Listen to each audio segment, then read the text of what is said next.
Now in one breaking news, former NBA star Gilbert Arenas arrested and facing federal charges, accusing him of running an illegal gambling ring out of his San Fernando Valley home.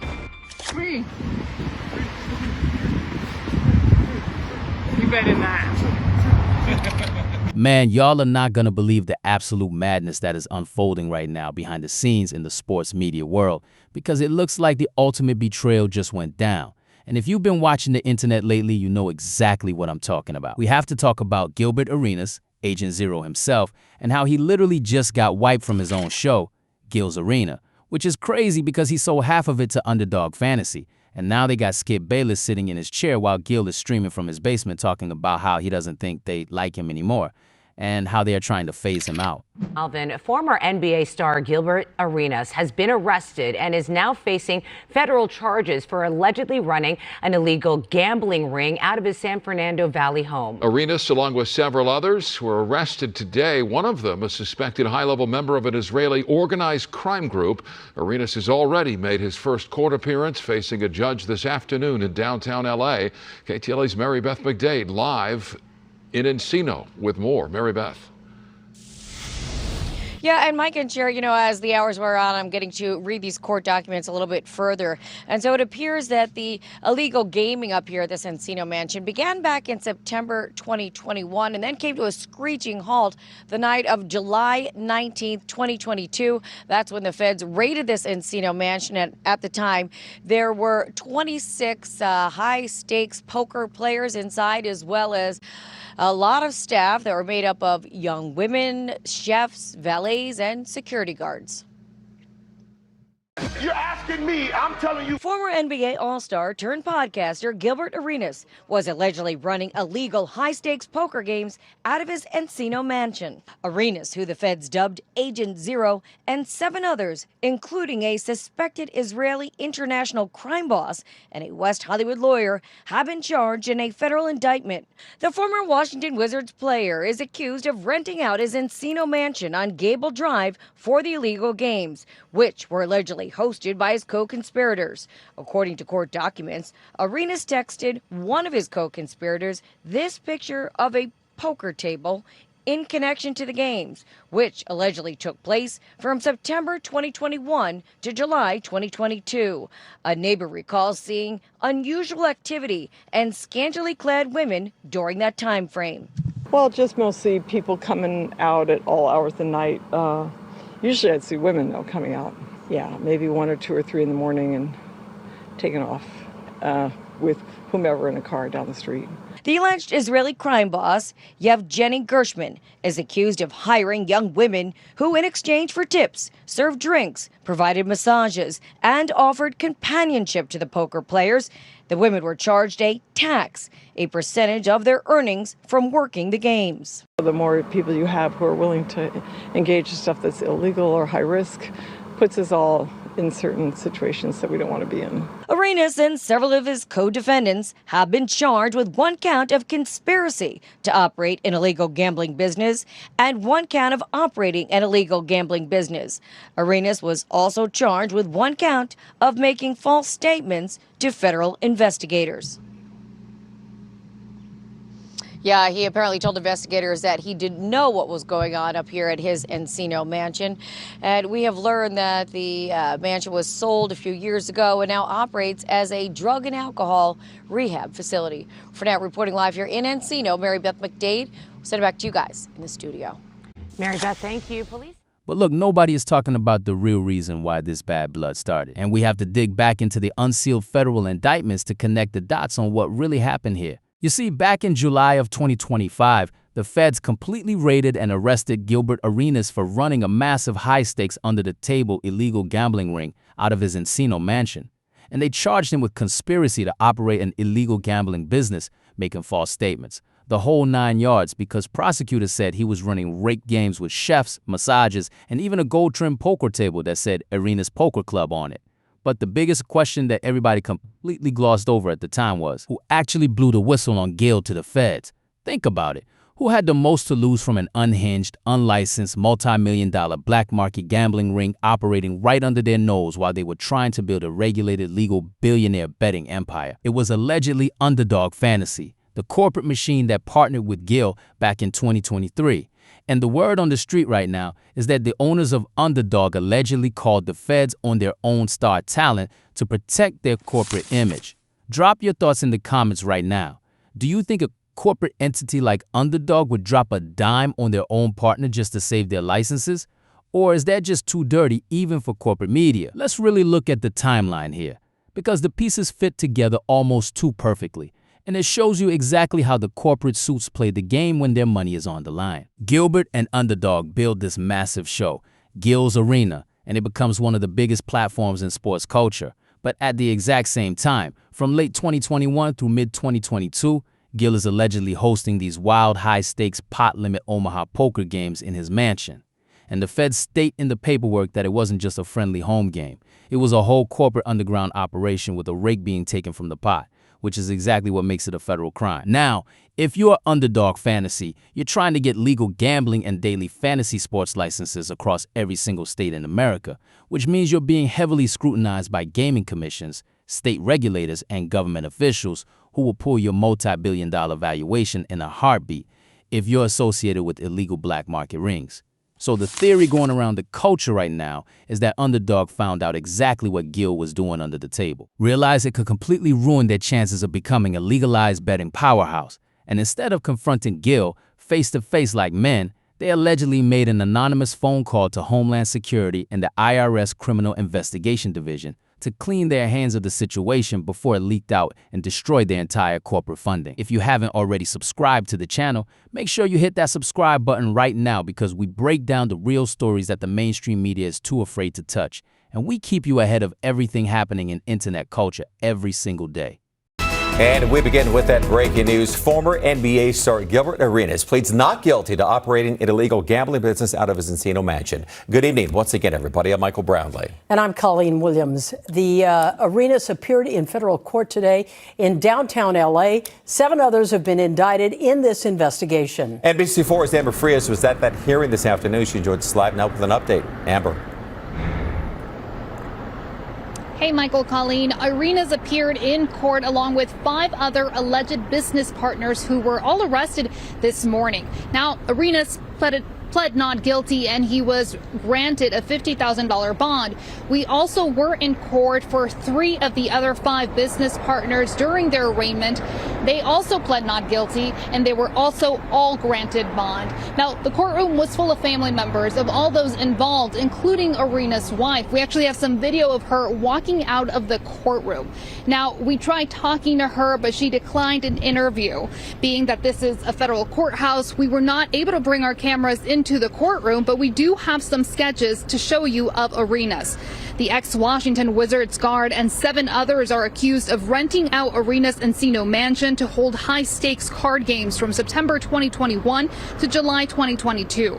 LAPD detectives and federal agents say approximately 26 players and 12 workers were discovered. Federal court documents say Arenas and his partners hired armed security guards, poker dealers, chefs, and young women to serve drinks, provide massages, and offer companionship to players. Documents also say the alleged business owners profited off it all by taking a rake, or a fee the house would charge from each pot. The operation allegedly included a poker felt labeled Arenas Poker Club with an image of Arenas in his basketball uniform. An image of it was actually included in court documents. Arenas and 5 of his alleged business partners who were arrested today were charged with 2 counts. 1 count of conspiracy to operate an illegal gambling business and 1 count of operating an illegal gambling business. Arenas also faces an additional charge of making false statements to federal investigators. After the hearing, we heard from his attorney. As far as the case, it's a little early for us to comment on it, so we'll just sort of see how things go, but he is getting out on bail. And what's his spirit like? I'm sorry? His spirit, his mood. He seemed fine when I saw him. Thank you. Can you speak on whether he is innocent in this, for what he's being accused of right now? Well, you know, at this point in the stage, in the proceedings, he's presumed innocent, right? Mm-hmm. So let's give him the benefit of his presumption. He has the same right as any other citizen to that presumption, and that's how he should be treated. And again, Arenas pled not guilty. His next court hearing, along with the other 5 business partners who were arrested and charged today, is September 15th. Reporting live from downtown Los Angeles, Amber Frias, NBC4 News. When you look at how Underdog treated Gil immediately after that federal arrest, the writing was on the wall and the corporate coldness was on full display. They didn't come out and defend him. They didn't put out a massive statement supporting their partner. They quietly started changing things behind the scenes. And fast forward to right now in May of 2026, they completely rebranded the channel from Gil's Arena to just the Arena. They bought out the remainder of his contract to let him sit at home, and they brought in Skip Bayless to take over the seat that Gil literally built from scratch. Gil did a live stream on his own personal channel just a few days ago, looking completely checked out, saying words are powerful and hinting that the company was turning on him, which is just wild to watch, because he looks like a man who knows he got crossed up by the people he signed a contract with, but can't fully speak on it due to legal reasons and non-disclosure agreements. It makes you realize that the bad blood didn't just start because they wanted Skip Bayless. The bad blood started because Gil knows, or at least heavily suspects, that his own business partners were the ones who put the feds on his bumper and put his freedom in jeopardy over those poker games. What do you guys think about the way corporate companies handle talent when things get messy? Drop your answer in the comments below, because to me it looks like they use Gil for his culture, his slang, and his audience to build their platform. And the second his street tendencies and underground gambling habits threatened their corporate check, they allegedly dropped a dime on him to the feds, used the indictment as legal leverage to force him out of his own show, and replaced him with a safe, corporate-friendly mainstream TV anchor like Skip Bayless, who won't bring any federal heat to the brand. If you want to stay on top of these stories and see how this entire legal war between Agent Zero and Underdog plays out as his trial approaches, make sure you're subscribed to the channel and got your notifications turned on. It's just crazy how history repeats itself with Gilbert, because the man cannot stay away from high-stakes card games and major controversy. From the infamous 2009 locker room situation with Javaris Crittenton, where guns were drawn over a card game on a team plane, all the way to 2025, where he is allegedly running a whole casino out of an Encino mansion with suspected international crime figures. The man is a basketball genius, but he has a serious addiction to the thrill of the underground gamble. And Underdog knew exactly who they were partnering with when they signed him, but they thought they could control the beast, and when they realized they couldn't, they allegedly used the ultimate corporate cheat code, which is calling the authorities to take him off the board. Let's really think about how these corporate setups operate, because you have to understand the massive divide between internet culture and corporate boardroom money. When Underdog Fantasy first came into the picture, they were the scrappy underdog, pun intended, trying to fight off the massive giants like DraftKings and FanDuel. And to do that, they needed cultural relevance. They needed the raw, unfiltered talk that sports fans actually tune into on YouTube, which is exactly why they backed Gil. They gave him the bag, they gave him a state-of-the-art studio, and they let him run wild with Brandon Jennings, Rashad McCants, and Kenyon Martin. Because that chaotic, unfiltered energy was generating millions of views and driving insane amounts of signups to their daily fantasy app using that promo code. But here is the massive corporate paradox. They wanted the benefits of Gil's wild, unfiltered hood persona to pull in the urban market, but they completely panicked when that exact same unfiltered lifestyle carried over into his real personal life behind closed doors. You cannot tell me that these tech execs and startup founders didn't know what Gilbert was about before they signed the paperwork. Because everyone in the basketball community knows Gil loves to gamble.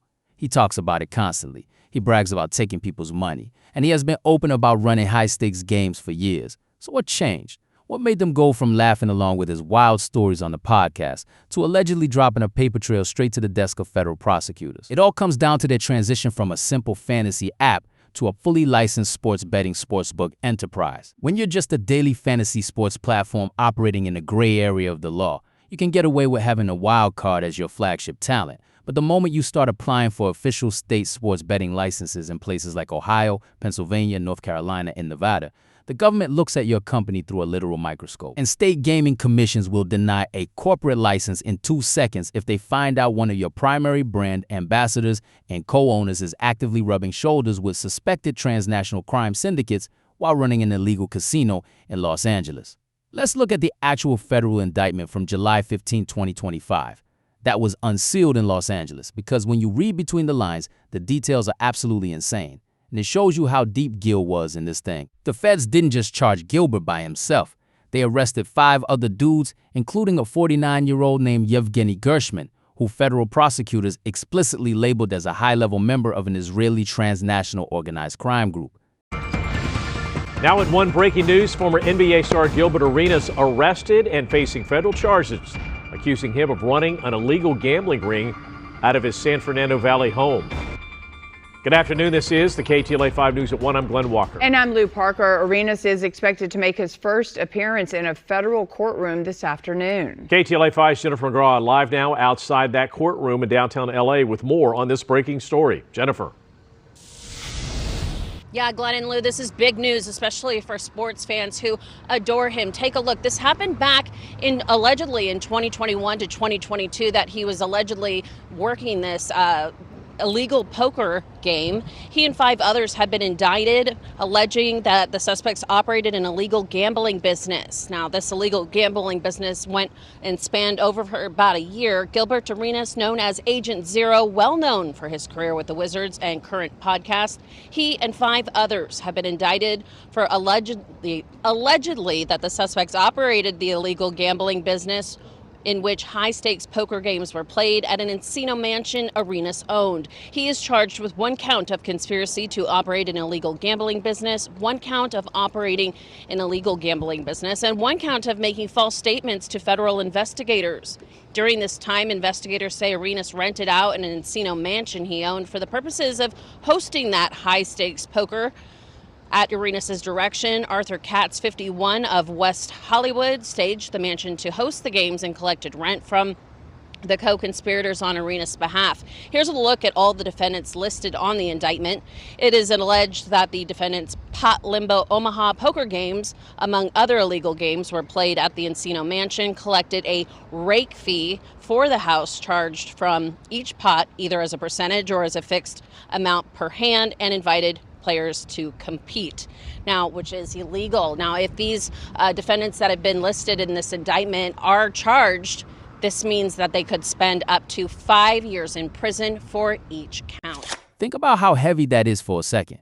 You went from talking about NBA defense and calling LeBron James old on a YouTube stream to being named in the same federal indictment as a suspected international mob figure. The feds allege that from September 2021 all the way through July 2022, Gil was renting out his massive Encino estate specifically to host these underground pot limit Omaha games.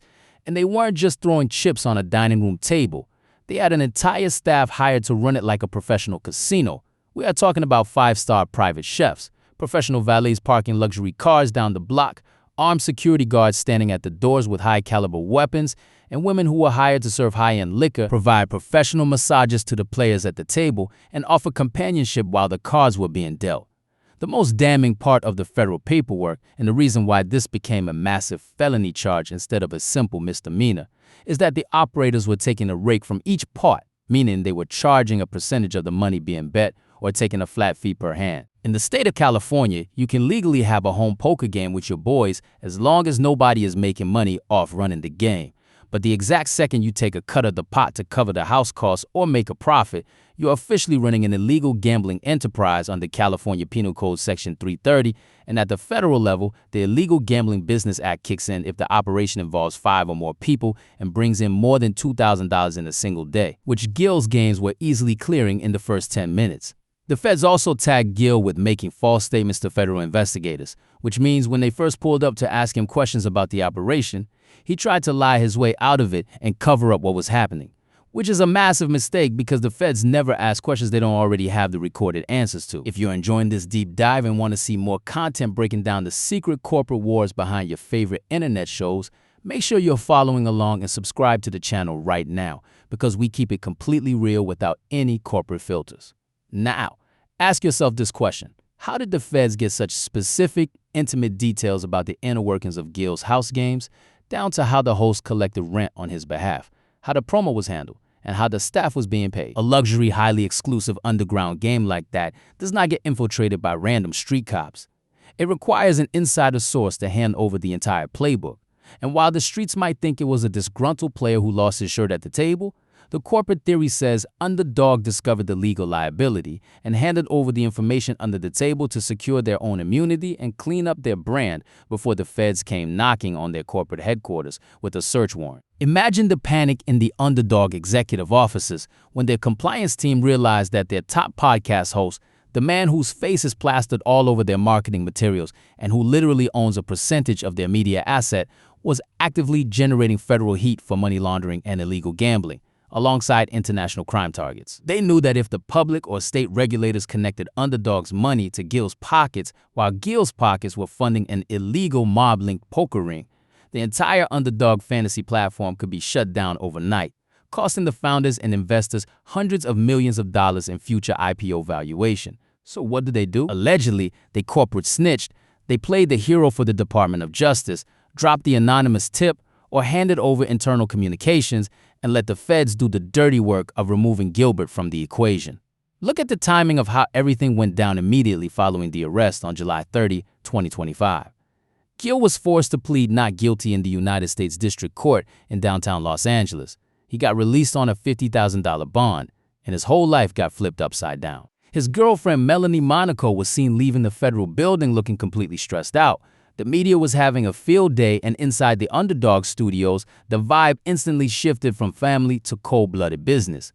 They couldn't fire him out right immediately without causing a massive uproar from the urban audience who loved Gil, so they began the slow, calculated corporate squeeze-out. First, they started controlling his content heavily, putting guardrails on what he could say, which completely killed his natural vibe. Then, they quietly changed the legal structure of the show.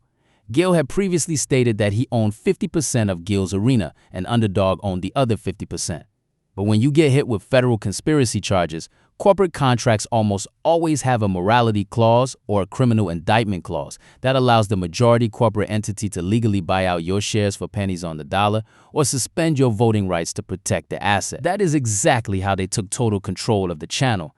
And once they had the legal leverage, they executed the ultimate disrespect by rebranding the entire show from Gil's Arena to just The Arena, taking his literal name off the marquee of the house he built. How would you feel if you built a multi-million-dollar media platform from your own backyard, brought in all your friends to make it hot, signed a deal with a corporate entity, and then watched them use a legal situation to take your name off the building and hand your microphone to a 74-year-old mainstream media veteran like Skip Bayless? Drop your thoughts in the comments. Let me know if you think Gil got done dirty or if he brought this entirely on himself by playing street games while trying to cash corporate checks. Because from where I'm sitting, it looks like a cold-blooded lesson in how corporate capitalism operates. They will smile in your face, use your cultural currency to build their brand equity, and the absolute second you become a liability to their spreadsheet, they will call the authorities, hand you a buyout check, and replace you with a safe, predictable corporate soldier. If you haven't already subscribed, make sure you're following along with the channel, because we are tracking this situation day by day as Gil's federal trial gets closer. And you know the drama is only going to get crazier from here. The real tragedy in all of this is watching Gil on his personal streams lately, because you can see the pain and the betrayal in his eyes even when he tries to laugh it off and act like Agent Zero doesn't care. He did a live video recently from his house looking completely separate from the whole Underdog ecosystem. And he was talking about how words have power and how people will show you who they really are when the lights get bright. He didn't name the Underdog owners directly because he probably has a fleet of corporate lawyers threatening him with a massive breach of contract lawsuit if he disparages the brand. But you could read right through the corporate lines. He knows he got set up. He knows the bad blood runs deeper than just a creative disagreement over bringing Skip Bayless onto the panel. He knows that the people he trusted to build a media empire with were allegedly the exact same people who ensured his mugshot would be plastered all over TV screens across the country. And you have to look at the massive irony of Skip Bayless entering this picture, because Skip is the ultimate representation of the old school, highly polished corporate sports media landscape that Gil's Arena was explicitly created to destroy. The whole appeal of Gil's show was that it was the anti-ESPN, it was the anti-First Take, it was real hoopers talking real trash without having a corporate director screaming in their earpiece to watch their language or stick to the teleprompter. By bringing in Skip Bayless and putting him in the center seat, Underdog didn't just replace Gilbert Arenas. They completely hollowed out the soul of the show and turned it into a gentrified, sanitized version of traditional cable TV, just to appease their gambling regulators. They wanted to show the state gaming boards in New York and Nevada that they are a serious, safe, mature company run by serious people, not a platform backed by a wild ex-NBA player who faces 5 years in federal prison for running an illicit casino night with international crime figures. It really makes you look back at the history of Gilbert Arenas and realize that the man is his own worst enemy when it comes to the gamble, because this isn't his first time letting a card game ruin a multi-million-dollar situation. We all remember the 2009 locker room incident with Javaris Crittenton on the Washington Wizards, which started over a simple card game on a team plane flight back from Phoenix. Gil and Javaris got into a heated dispute over money, talking crazy to each other, and 2 days later, Gil literally brought 4 unloaded firearms into the locker room and put them on a chair with a note telling Javaris to pick one. Javaris pulled out his own loaded gun, pointed it straight at Gil, and it became one of the biggest scandals in the history of professional sports, completely derailing Gil's prime NBA career, costing him millions in endorsements and resulting in a felony gun charge, where he had to plead guilty and spend time in a halfway house. You would think that after a near-fatal, career-destroying situation that started over a card game, a man would stay as far away from underground gambling as humanly possible. But the thrill of the high-stakes risk is clearly deeply embedded in his DNA, and that same addiction to the underground lifestyle is exactly what gave Underdog the perfect ammunition to allegedly take him out. What's crazy to me is how the rest of the crew is handling it, because you can see the tension cooking between guys like Rashad McCants, Kenya Martin, and Brandon Jennings. Pat Bev even came out recently on the internet exposing the truth, talking about how the vibe is completely ruined and hinting that certain people on the panel don't even like Gil like that anymore, showing that when the corporate machine decides to chop off the head of the snake, the rest of the body will fall in line just to keep their own paychecks coming in. They are all sitting at that new desk on the arena next to Skip Bayless, trying to act like everything is normal, while the man who gave them the platform is sitting at home fighting a federal indictment that could take him away from his kids for years. It shows you the absolute lack of loyalty in this media game, where everybody is independent, looking out for their own bag, and willing to let their brother get thrown under the bus if it means they get to keep their contract with a daily fantasy giant. Make sure you subscribe if you want to stay on top of these stories, because we are going to keep digging into these unsealed documents and tracking exactly how Underdog navigates this corporate transition while trying to keep their audience from completely boycotting their app. At the end of the day, this bad blood between Gilbert Arenas and Underdog Fantasy is the ultimate cautionary tale for any independent creator or athlete trying to build a brand in the modern internet space. You can have all the talent in the world. You can have millions of loyal subscribers, and you can create a completely unique cultural wave from scratch. But the very second you sign away 50% of your business to a corporate tech company that answers to venture capitalists, Wall Street investors, and government gaming regulators, you no longer own your destiny. They will monitor your moves, they will calculate your liability, and if they find out you're running an under-the-table operation that threatens their multi-billion-dollar legalized gambling dreams, they will allegedly pick up the phone, call the feds, unseal an indictment, wipe your name off the building, and leave you in the dust without blinking an eye. It's a cold, dirty corporate game, and Agent Zero just found out the hard way that when you play with the suits, the house always wins. Peace.